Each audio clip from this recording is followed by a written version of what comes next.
Hey everybody, Sam Kavaris in the Nimnicht Buick GMC Sports Update. No moral victories, and that's where the Jaguars are after Game 1 of 2016.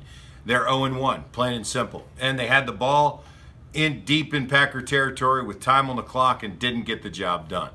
Somebody said, well, this is where legacies are developed. Well, the Jaguars don't have one yet, and certainly Blake Bortles doesn't have one. And I didn't like the play call, whether it was Greg Olsen or whomever made the play call, whether it was Bortles or he didn't change it. But both on third down and fourth down with 1 yard to go, get the first down on third down, spike the football, take 30 seconds, and now you've got a chance to win the game. Instead, the Jaguars kind of threw the ball over the middle and threw that silly bubble screen, and it was stopped by the Packers, and the game was over.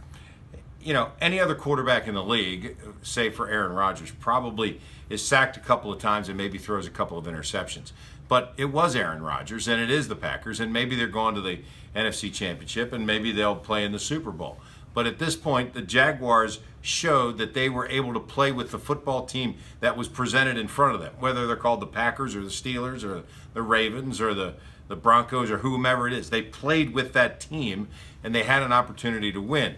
So there are no moral victories any longer. The Jaguars have spent plenty of money and plenty of draft picks, plenty of time preparing this team from a talent standpoint and from a culture standpoint to go out and win football games. What you saw in the Packers was what winning teams do.